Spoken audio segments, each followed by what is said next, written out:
မနက်ကချန်ဗီဒီယိုပိုင်းတစ်ပုတ်တွေ့လိုက်တယ်ဆိုင်တဲ့ဆိုင်မှာအတော်ကြီးတယောက်ကကလေးလေးချီပြီးတော့ပစ္စည်းဝင်ခိုးလို့မိသွားတဲ့အချိန်မှာဆိုင်ရှင်အနေနဲ့ပေါ့ဒါခိုးတဲ့လူကိုကွာဟိုအပြုတ်မှုတွေကအရန်ရက်ဆက်လုံးနေကွာဘယ်လိုပြောကိုချင်းစာစိတ်အကျဉ်းသားတရားလုံးဝမတွေ့ရဘူးဒါပေမဲ့ဆိုင်ရှင်တယောက်အနေနဲ့ဒေါသထွက်လာမင်းတော့လက်ခံတယ်ဒါပေမဲ့အဲ့လောက်ထိမလုပ်သင့်ဘူးလေမိသွားတဲ့အတော်ကြီးကိုသပင်မုတ်တွေဆွဲထားတယ်ပိုင်းနာရိုက်တယ်မေးပြီးတော့ပြောဆိုတယ်ကလေးလေးကအောက်ကငိုတယ်ကလေးကိုခေါ်သွားလိုက်ဘာလုပ်လိုက်ညာလုပ်လိုက်ဘာဖြစ်တယ်ညာဖြစ်တယ်ဒါတော့ဘာမှကလေးနဲ့ဘာမှမဆိုင်ဘူးကလေးကိုဗန်းပြပြီးခိုးရုံမကားတော့ဘာပဲဖြစ်ဖြစ်ကလေးဆိုတာဘာမှနားမလဲသေးဘူးဟုတ်ပြီလားအဲ့တော့ကလေးကိုကောင်းကောင်းမွန်တယောက်ကိုပေးချပြီးတော့ဒီအတော်ကြီးကိုဘယ်လိုပြောချင်တယ်ဘယ်လိုဆိုချင်တယ်ပြောလေလုပ်လေတာဝန်စီးတဲ့သူတွေအပ်မလားအဲ့တော့ကိုယ့်ရဲ့ခိုးသွားတဲ့ပစ္စည်းကိုပြန်လိုချင်သလားကိုကအကောင်းဆုံးနီးလန်းလေးတွေနဲ့ကိုကပြောပြရမှာဆိုပြရမှာပြီးသွားပြီဆိုခိုးတဲ့သူကလည်းရဲရဲဆက်ဆက်ကြမ်းကြမ်းတမ်းတမ်းတပ်ဖြတ်ပြီးခိုးတာမဟုတ်ဘူးကွာစားဝိနေအတွက်လက်ကောင်သူတဲ့နိုင်တဲ့လောက်တောင်းတင်းအောင်လေးခိုးလိုက်တယ်ပဲထားအောင်အဲ့လောက်ထိလုပ်ဖို့လိုလားမေးကြည့်ချင်တာအဲ့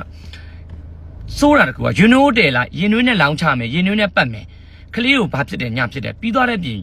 ဟိုမှာလူတွေသွားလာနေပူကျွဲတဲ့ဓမီတိုင်မှာကျိုးနဲ့ချီထားငုတ်တုတ်ထိုင်တာခိုင်ချမ်းတို့လည်းနေပူးပင်လင်းပြောနေဘူးထဲမှာတစ်စက္ကန့်တော့မနေနိုင်သူခိုးလားအမတို့ဘာလုပ်တင်လဲတောင်းဝင်းစုလက်အတေးအမတို့ဘာလဲဟိုကြောက်စရာ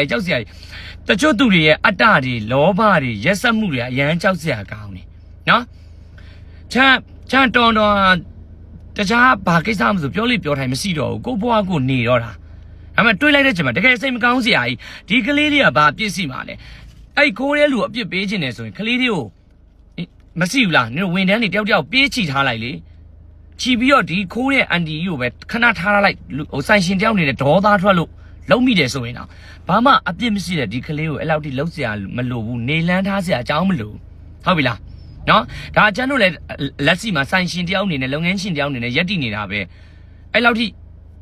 မရက်ဆက်သိမ့်လို့ထင်တယ်ကွယ်ပြောရမယ်ဆိုဒါပွင့်ပွင့်လင်းပြောပြရနော်ဒါချမ်းကဟိုပြောပြတာပါ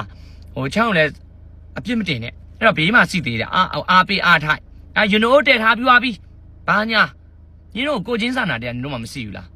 အဲ့ဒီနေဘူးနင်တို့နေဘူးလေးတောင်ခဏထွက်ကြည့်လိုက်အောင်ရင်နွေးလောင်းမှုဆိုတဲ့စကားလည်းမပြောနဲ့ဟုတ်တိလား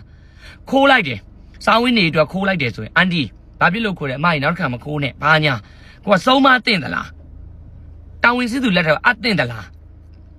လောက်အဲ့လောက်ဆိုရပြီကိုကသပင်မုတ်ကိုရစ်ပြီးတော့ဆွဲထားပြီးတော့ပိုင်းနာတွေရိုက်တာတွေကလေးကိုဘာလှုပ်လိုက်မှလဲညာလှုပ်လိုက်မှလဲဒါရဘယ်လိုပြောရမလဲဟိုဒါနားလေလူတွေသိတယ်ကွာ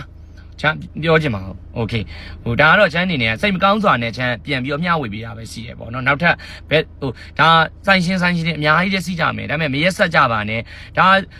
စောင်းဝင်းတွေအတွက်ခိုးလိုက်တယ်ဆိုတာကမိသွားတယ်ဆိုရင်စင်ပြတဲ့လူတွေလက်ထဲကိုအပ်မယ်တာဝန်နဲ့ဖြည့်ရှင်းလိုက်မယ်အဲ့လောက်ထိမလုပ်သင့်ဘူးကွာဒီကလေးလေးဆိုတကယ်ရန်တရာစရာကောင်းတယ်ဒါချမ်းကျေးဇူးတင်တယ်တကယ်မှာဒါလေးမျှဝေပေးတာပါနော်ကျန်စိတ်မကောင်းစွာနဲ့တစ်ဖက်လူဘက်ကိုမျှဝေပေးတာပါမလုပ်သင့်ဘူးလို့ထင်ပါတယ်နော်ဟုတ်ကဲ့ကျေးဇူးတင်တယ်ပြောမဆိုမလေးတွေစီနေတရားနေပြီးတော့အားလုံးကြိုးပြီးတောင်းမယ်နဲ့ဘေးနာအကြံပေးနဲ့ဟာမားတွေအတန်နေကြားလိုက်တယ်တိလားတကယ်စိတ်မကောင်းစရာကြီးကလေးလေးဆိုရင်နေပူပြီးတော့မှတင်တာနေနိုင်ဘူးနေပူတဲ့မှာဘာမှမနေနိုင်ဘူးနော်ဟိုခိုးတဲ့သူကလည်းရုပ်ပြက်စင်ပြက်ကြီးကွာဟိုဘယ်လိုပြောမလဲလောက်တာမှမဟုတ်တာသူလည်းတောင်းမဲ့နဲ့တောင်းမဲ့နေတာပဲသူ့ကလေးလေးကိုလည်းဆွဲတဲ့ချိန်မှာတော့မခေါ်ပါနဲ့မတက်ပါနဲ့ဘလောက်ပဲခိုးစားပါစေဖွက်စားပါစေသွေးတော်သားဆက်တဲ့ကိုယ့်ရဲ့သားသမီးမြီးဖြစ်နေတာဖြစ်တယ်ဆိုရင်တော့ဘယ်သူမှကိုယ့်သားသမီးကိုယ့်မြီးကိုယ့်ရဲ့သွေးသားအဲ့လိုမလုပ်လို့ तू မပေးဘူးလေနော်အဲ့လိုမျိုးတွေ့လားဟုတ်ကဲ့ကျေးဇူးတင်ပါတယ်အားလုံးဒါလေးမျှဝေပေးတာပါနော်